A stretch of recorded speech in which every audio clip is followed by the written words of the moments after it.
YTN 라디오 이동의 뉴스 정면 승부 4부 시작합니다. 여론조사를 통해 민심을 읽어봅니다. 민심은 숫자다.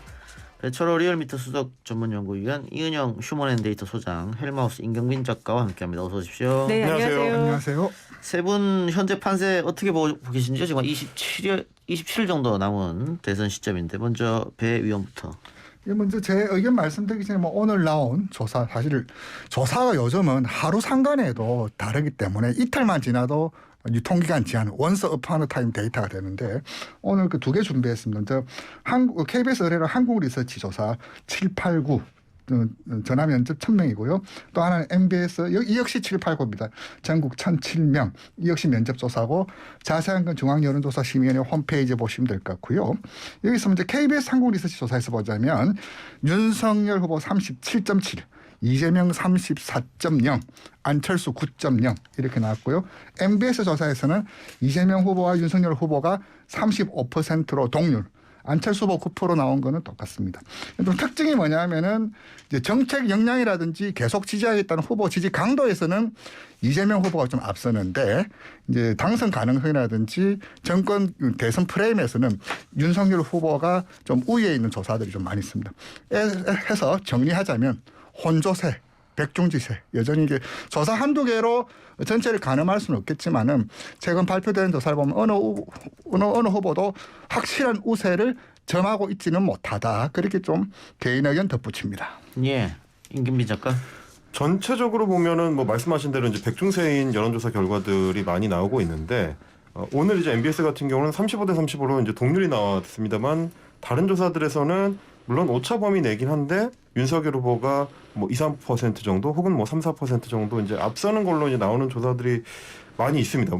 여전히 이제 이 오차 범위 내라서 확실하다 이렇게 얘기하기는 어렵지만 추세상으로는 윤석열 후보의 약한 우세가 좀 고정화되는 추세인 것이 상대적으로 안철수 후보의 지지율이 계속 이제 하락세를 면하지 못하고 있는 게 거기에 이제 강력하게 작용을 하는 것 같습니다. 구도 자체가 안철수 후보로 갔었던 윤석열 후보를 정권 교체를 지지하는 보수표나 중도표의 상당수가 국민의힘의 윤석열 후보 쪽으로 돌아오고 있다. 그렇기 때문에 지금 이제 백중세지만 윤석열 후보가 다소 우세한 그런 구도가 이어지고 있는 것 같다라는 국면입니다. 예, 이 소장님. 그리고 이제 지금 전체적으로 이제 네거티브가 이제 좀 본격화되는 것 같아요. 그러니까는 이제 네거티브를 꼭 주도적으로 하려고 하지는 않더라도 상대에게 어떤 안 좋은 것이 나오면 그걸 이제 확산하고 재생산을 하기 때문에 네거티브가 커지는 국면 속에서 지금 유권자들 같은 경우는 그 대세론을 좀 따라가려는 그런 흐름도 좀 포착이 되는 것 같거든요. 현재 지금 부동층이 한 17에서 20%까지 나타나고 있어서 부동층의 표심이 상당히 좀 사이즈가 커져 있다. 이거는 결국에는 내가 최종 결정을 할 때 내가 스스로 정하는 것도 있지만 좀 이 대세의 흐름을 타서 거기에 좀 같이 얹어서 가겠다라는 생각도 좀 있는 것 같습니다. 그리고 지금같이 이런 상황에서는 어떤 이제 하나의 사안에 대해서 일희일비하기보다는 집중력을 유지하고 긴장감을 계속 유지시키는 게 그래서 결집도를 계속 유지하는 게 가장 중요한 때라고 좀 볼 수 있을 것 같아요. 자, 결집도 이야기해 주셨는데 이재명 후보를 지지하는 민주당 또 진보 지지층이 보수 지지층보다 결집이 덜 돼 있다. 이렇게들 전문가들이 얘기를 합니다. 그러면 이번에 지금 논란이 되고 있는 윤석열 후보의 문재인 정부 적폐수사 가능성 언급, 뭐 정치 보복이라고도 민주당 얘기하죠. 이게 민주당 결집도에 도움을 주겠느냐? 어떻게 보십니까? 도움을 주고 있습니다. 이게 제가 자세한 내용은 말씀 못 드리는데 저희 같은 일간 조사를 매일 하지 않습니까? 이제 다음 주 이제 오픈되겠는데 선거를 보면은 가끔씩 이제 자기가 해결하지 못한 문제를 남이 해결해 주는 경우가 있어요. 이제 또 거친 용어로 보면 나는 가만히 있는데 상대가 표를 주는 경우, 표를 다발로 주는 경우가 있는데 지금이 딱 그런 경우 같습니다. 이를테면 이재명 후보 지지층을 이렇게 진단하면서 지난 한 두어 달 동안 계속적으로 이제 나왔던 최근에 이제 본선이 다가오면서 나왔던 이야기 뭐냐면 호남 진보 이제 민주당 지지층에서의 약세. 이 왜 약세냐? 이제 그런 데에서는 응집력이 이래저래 뭐 친문의 문제 뭐 이래저래 경선 후유증 아직도 경선 후유증 말하시는 분들이 계시는데 하여튼 그런 약한 고리들이 있었는데 어저께 이제 이재명 이낙연 대표 확실히 좀 거리감이 있었다라고 느껴지는 것이 이제 바로 김혜경 씨 문제 풀어야 되지 않느냐.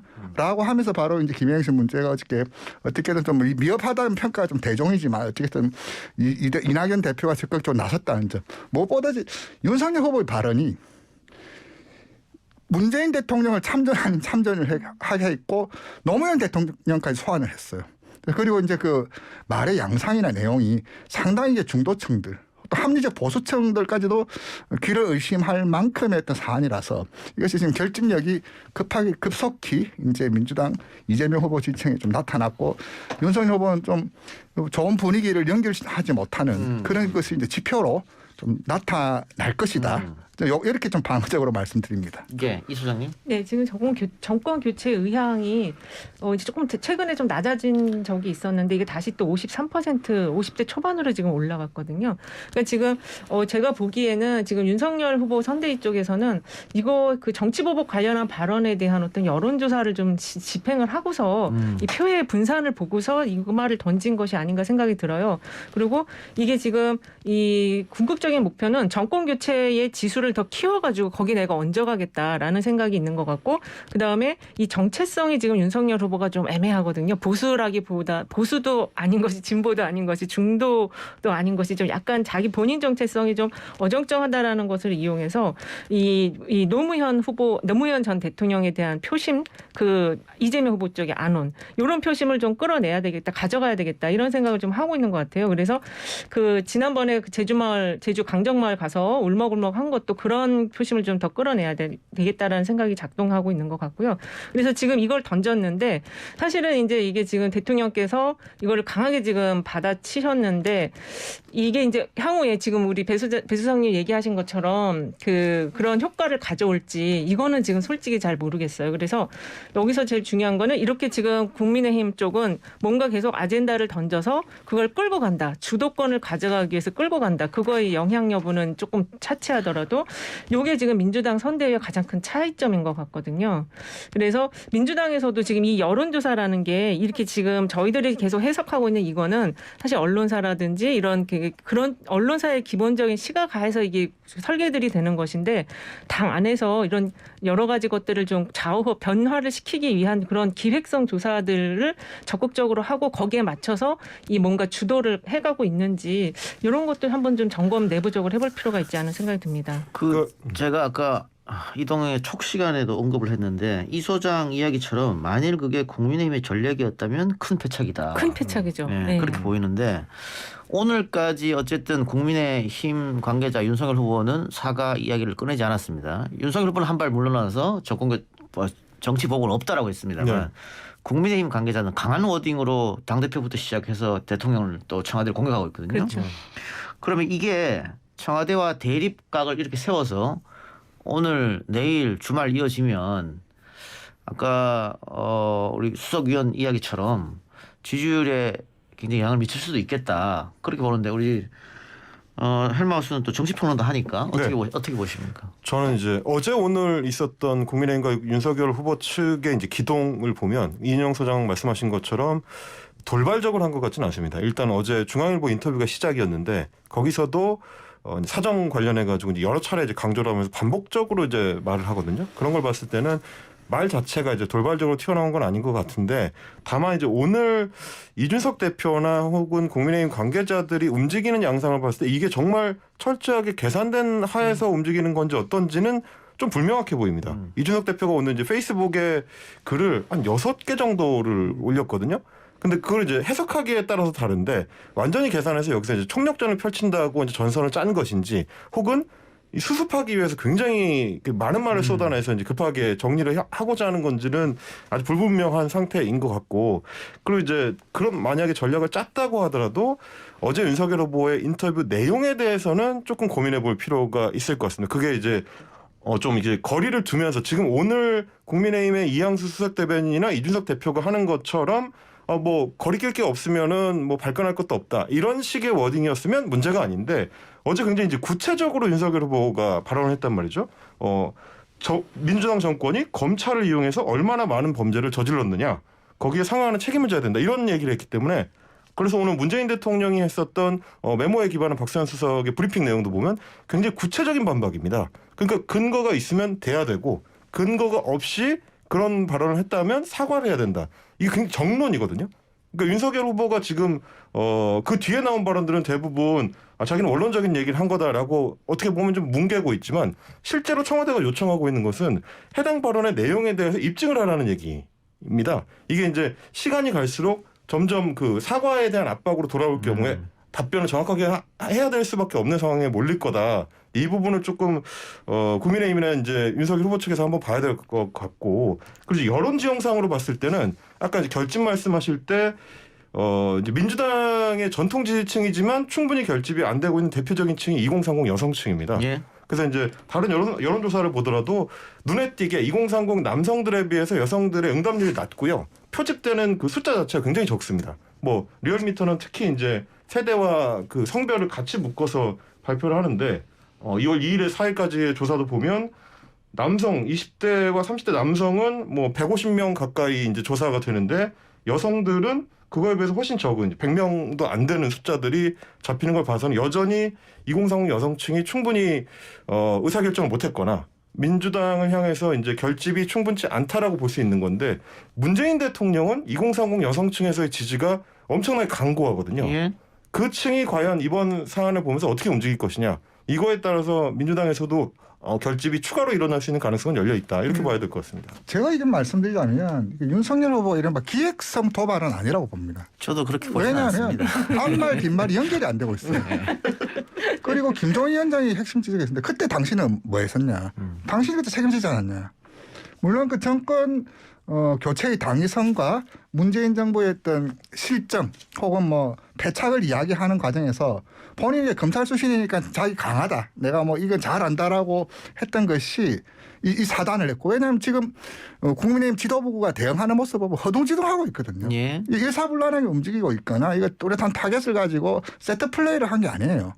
그런 측면에서 좀 그렇게 좀 말씀을 그래도 짧게 덧붙이면 드립니다. 그 적폐수사라는 단어를 썼고요. 그거와 관련해서 이제 민주당이 정치보복으로 받아들이니까 지금 당황을 한 거고 거기에 대해서 다시 나온 게 대통령의 선거 개입을 선거 중립을 취해라 이렇게 다시 나왔거든요. 그래서 어쨌든 이게 정확한 이게 여기서의 가장 큰 문제는 윤석열 후보의 정치 언어가 정확하지 않기 때문에 나타나는 현상이라고 발생하는 문제라고 생각을 하고 이 적폐수사를 꺼낸 거는 정권 교체를 하기 위해선 내가 그 담지자다. 그리고 그거와 관련해서 심판의 어떤 요소들을 내가 정확하게 할 수 있다라는 그 대목을 얘기한 거였는데 이게 민주당이 정치 보복으로 확 받아들인 거죠. 그러니까 이제 여기서 중요한 거는 지금 내일 지금 TV 토론이 있잖아요. 아마 이 내용들이 아마 내일 공방이 많이 될 건데 여기서 이재명 후보가 지난번 1차 토론 때처럼 그때 대장동으로 이제 공격을 했었는데 약간 좀 뭉개는 듯한 발언이었어요. 확실하게 그걸 받아치지 못했는데 이 부분을 내일 또 잘 정확하게 확실하게 받아치지 못하면 또 조금 기세가 밀리는 이런 게 나올 수 있다고 저는 보고 있거든요. 저는 여기서 이제 역시 윤석열 후보 어떤 불안함이나 준비 부족을 역시 느꼈는데 저희 용어로 여의도에서 제일 하수가 누구냐면 기자가 묻는 말에 충실히 답한 사람이 제일 하수라고 해요. 왜냐면 기자는 의도를 가지고 물어보는데 그렇죠. 그 의도를 읽지 못하고 답을 하면은 자살골, 자책골로 가는 그래서 건데. 오늘 상당히 말을 다 주워 담았어요. 우리 지금 이제 대통령 하면서. 이 담지를 못하고 있는 상황이라 그렇기 때문에 기획성 도발이 아니라 실착 실현이고 또 그분의 어떤 언어적 감수성이라든지 표현력의 어떤 한계 그리고 이제 파장을 잃는다라면 적어도 내가 던진 말이 반응이 어떻게까지 오고 재반박까지 해야지 이제 정치인의 언어 구사력이라고 보는데 지금 이제 이 사단이 이제 불은 커져가고 잡을 길은 없고 아마 당분간 좀 고전하지 않을까 싶습니다. 그리고 이게 여론 지표상에 대한 이제 계산 미스가 좀 있지 않는가라는 생각이 드는 것이 물론 현재 정권 교체 여론이 과반을 넘고 있어서 그 숫자가 굉장히 커 보이지만 동시에 같이 검증을 해봐야 되는 게 대통령 지지율이 계속해서 40%를 상회하고 있다는 겁니다. 그게 뭐 단순히 대통령이 크게 눈에 띄지 않기 때문에 높게 나오는 거다 이렇게 보기에는 지속적으로 높거나 혹은 심지어 점점 더 올라가고 있는 양상까지 띄고 있거든요.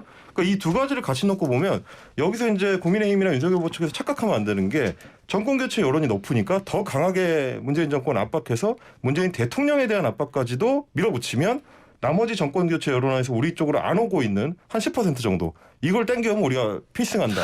이런 계산을 했다면 굉장히 큰 착각인 거죠. 그렇죠. 그러니까 정권 교체 여론이 높다고 해서 문재인 대통령을 감옥으로 보내자. 그건 다른 이건 전혀 거니까. 다른 얘기이기 때문에 이 부분에 대한 착각이 들어가면 안 되는 거죠. 제가 지금 한마디 보태자면 제가 지금 이제 선거 이제 결산 평가 글을 쓰고 있는데 역대 다른 선거 중에 가장 뚜렷한 특징 중 하나는 현직 대통령의 이름이 나오지 않는 거의 초유의 선거입니다. 예. 여는 여대로 야는 야대로. 여는 여대로 이제 차별화를 통하면서 공격적이든 배타적이든 이제 차별화를 해야 되고 도전하 야입단에서 너가 못하지 않았냐니까 비켜라 더 이상 줄 수 없다라면서 현직 대통령 이름은 항상 거론됐는데 여든 야든 양쪽에서 이번 선거 유일하게 현직 대통령 이름이 생전 거론 안 되다가 이번에 이렇게 딱 거론되면서 문제는 현직 대통령 문 대통령뿐만 아니라 노무현 대통령까지 소환했다는 것은 윤석열 후보가 지금 파장이 아까 이현영 소장 말씀하셨던 대로 그 강정 가서 했던 말이 봉화 가서 했던 것과 지금 이야기들 도대체 어떻게 그 연결시킬 수 있을 것인가. 굉장히 곤혹스러운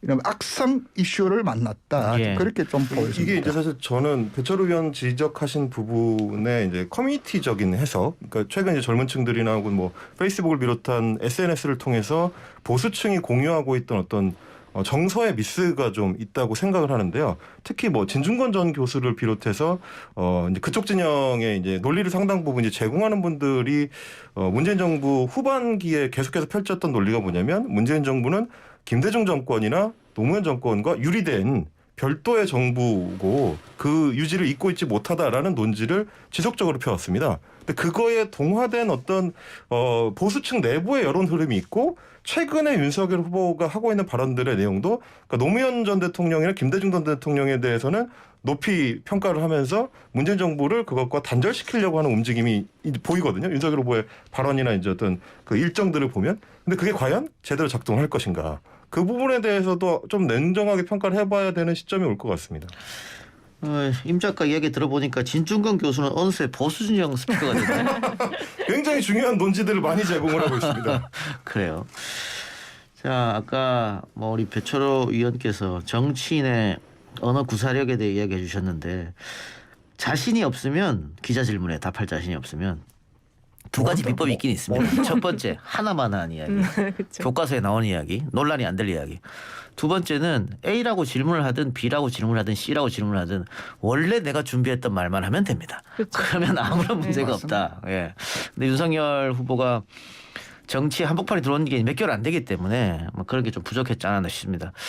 이 파장이 어디까지가 좀 지켜보고요. 아까 우리가 지금 별집도 이야기하면서 여기까지 흘렀는데 임 작가가 아까 2030 여성에서 이재명 후보 쪽 결집이 안 된다 얘기했잖아요. 네. 호남에서도 예전 다른 후보들보다 결집이 안 된다. 그래서 일부 정치 평론가들은 이재명에게 샤이 지지 세력이 있다 이런 말도 하거든요. 그 부분 어떻게 보십니까? 저는 그런 동의하기 어렵습니다. 왜냐하면 샤이라는 것은 샤이 현상이라는 것은 어떤 주류적 가치나 사회 통념적 가치에 배치되는 즉 이제 말하기를 꺼려하는 자기 정확한 자기 태도나 입장은 있지만 밝히기를 꺼려하는 걸 샤이라고 하는데 예. 이를테면 대표적으로 샤이 토리 뭐 샤이 그 트럼프 할 때 그럴 그렇죠. 때는 이렇게 샤이라 말 쓸 수 있는데 지금 이재명 후보의 샤이가 있다는 말에는 선뜻 동의하기 어렵습니다.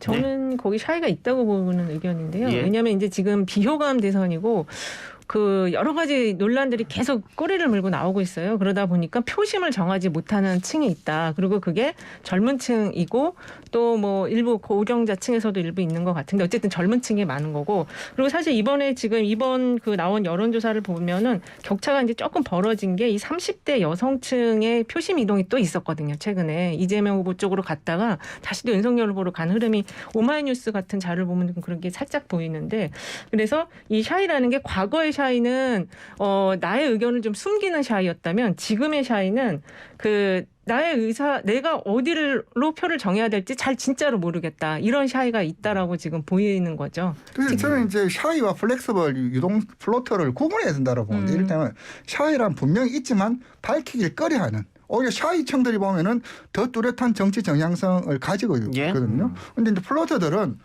이럴까 저럴까 선뜻 주자니 마뜩찮아하고 이게 뭐 이슈가 터지면 빠져버리고 약한 고리하고 샤이하고 다르다. 저는 그런 측면에서 샤이는 없다라고 근데 이야기합니다. 이제 부동층이 지금 많이 늘어난 상황이니까 그래서 그 있다고 저는 또 보는 그 거고. 이제 샤이 이제 샤이 윤석열도 좀 있다라고 봐요. 둘 다 있다라고 봐요. 근데 저는 이제 여전히 2030 여성층은 충분히 결정을 하지 못했다라고 보는 이유가 뭐냐면 이제 뭐 리얼미터 아까 말씀을 드렸습니다만은 리얼미터 조사에서 보면 2일에서 4일까지 전국 성인 남녀 1,509명을 대상으로 한 조사고요. 자세한 사항은 이제 중앙여론조사심의위원회 홈페이지를 참조하시면 되는데 여기서 좀 지표로 봤을 때 18세에서 29세 남성이 조사 완료된 케이스가 144명이고 30대 남성은 128명입니다. 근데 그런 거에 비해서 18세에서 29세 여성, 그러니까 20대 여성은 59명이고요. 30대 여성은 76명입니다. 예. 절반 정도밖에 안 되거든요. 그러니까 일단 여론조사에 응하는 숫자 자체가 굉장히 적은 거고 이를테면 지금의 어떤 선거나 혹은 여론 지형에 적극적으로 참여하지 않고 있는, 그러니까 결정을 미루고 있다라고 어떻게 보면 볼 수 있는데 이게 항상 그래왔던 게 아니고 2019년 그리고 2020년 초반까지만 하더라도 남성하고 젊은 여성층의 그 응답 비율이 비슷하게 나왔습니다. 근데 이제 2020년 후반, 2021년 넘어오면서 급격하게 떨어지거든요. 근데 이거는 한국 여의도 정치권에서 소위 이제 이대남 현상에 적극적으로 반응하기 시작하면서 정치적인 의견 표명의 장에서 젊은 여성들이 좀 소외된다. 이런 문제의식이 생기면서부터입니다. 그러니까 의견 표현을 해도 정치권에서 받아들이지 않는다라는 문제가 생기면서부터 여성층이 좀 이제 뒤로 빠지게 되는데 그게 과연 이제 앞으로의 선거 지형에서 이재명 후보나 혹은 윤석열 후보 어느 쪽으로 갈지는 조금 더 지켜봐야 되겠지만 민주당이 그동안 기대해왔던 만큼의 결집은 여전히 안 나오고 있다. 이거는 좀 확실한 것 같습니다. 그리고 이번 선거가 이제 도덕성을 겨루는 도덕성이 중심이 되는 선거가 아니다 보니까 더 여성층이 이제 좀 샤이로 빠지는 것 같아요. 그리고 이제 자꾸 새로운 이슈들이 나오다 보니까 그거에 대해서 또 기성세대와 좀 다른 관점을 가지고 이 사안을 보다 보니까 또 그렇게 빠지는 경우도 있는 것 같고 그런 것 같습니다. 자, 또 하나 단일화 이야기를 하지 않을 수가 없는데 일단 뭐 국민의힘이나 민주당도 다 안철수 후보 단일화 하고 싶어 합니다. 근데 단일화 하면은 그러니까 누군가는 안철수하고 단일화가 무조건 이기는 겁니까? 지금 이제 뭐 결국 이제 여론조사 지표로밖에 해석할 수밖에 없는데 일단 불확실한 확실성. 단일화가 어떻게 될지 모르겠어. 단일화가 된다면 확실성. 단일화하는 쪽이 이기더라. 좀 그 다자대결 아까 저희 숫자 말한 건 다자대결이었는데 단일화 가상대결을 하면은 그나마 좀 넉넉하게 있어. 넉넉하게라면 오차범위 밖에 있다는 거죠. 지표가. 그것은 이제 공통적으로 나타나는 패턴입니다. 지금 그리고 이제 구도가 좀 고착화돼서 좀 지지부진하게 흘러간 지가 꽤 됐거든요. 1월 초 이후로 구도가 크게 흔들리는 게 없이 지금 쭉 이어지고 있는 상태라서 말씀하신 것처럼 어느 쪽으로 단일화 이슈가 급격하게 진행되든 구도 자체가 흔들리는 양상이 되면 여론 지형도 거기에 따라서 굉장히 좀 급격하게 빨려 들어갈 가능성이 있다. 그 정도는 좀 볼 수 있을 것 그렇습니다. 같습니다. 그리고 지금 안철수 후보 지지가 계속 조금 하락세로 가고 있기 때문에 특히 그 안 후보 지지층에서 후보를 바꿀 수 있다라는 의견이 45%나 나와요. 그래서 일단은 지금 가장 강력하게 결집되어 있어야 될 안 후보 지지층 흔들리고 있다. 이게 이제 단일화의 좀 가능성을 어렵게 하는 부분이 있고 또 지금 오늘 어제 사이에 나왔던 이 그 정치 보복에 대한 논란이 결국 단일화 이슈를 또 덮어버렸거든요. 그래서 사실 내일 토론에서 어떤 것들을 각자가 자기의 그 선거 전략에 맞게 가져 나와서 강하게 주장할지는 잘 모르겠지만 이 단일화 이슈는 거기서 조금 우선순위가 좀 떨어지는 이슈가 될 수 있다 이렇게 좀 보고 있습니다. 저도 뭐 이러저런 큰 선거 작은 선거 봤지만 단일화라는 게요. 플러스 알파만 있는 게 아니라 마이너스 베타도 있어요. 그리고 이제 자기 중도층들이라든지 지켜보는 층을 그 감동할 수 있는 그런 어떤 가치 연맹. 가치 동맹으로 간다라면 충분히겠지만 다시 이게 야권 연대가 아니라 이권 연대로 비춘다라면 그것은 반작용만 키워줄 수 있는 그런 위험성도 있어요. 굉장히 기술적이고 섬세하게 접근해야 되는데 지금 이제 현재까지 돌아간 상황을 보면은 과연 제대로 될까 싶습니다. 예. 자, 30초밖에 안 남아서 마지막 질문 yes or no로 답해 주시기 바랍니다. 김혜경 씨가 어제 사과했는데 앞으로 선거에 영향이 있다 없다? 저는 별로 없다고 봅니다. 없다. 네. 저도 충분히 반영됐기 때문에 추가로 반영되지는 않을 것 같습니다. 저는 세모하겠습니다. 양사합니다. 알겠습니다. 자, 오늘 세부 말씀 여기서 마무리하고요. 저희는 또 다음 주에 또 어떤 여론의 흐름이 있을지 한번 살펴보도록 하겠습니다. 지금까지 헬마우스 임경빈 작가, 이은영 휴먼앤데이터 소장, 배철호 리얼미터 수석 전문 연구위원과 함께했습니다. 수고하셨습니다. 네, 고맙습니다. 감사합니다. 감사합니다.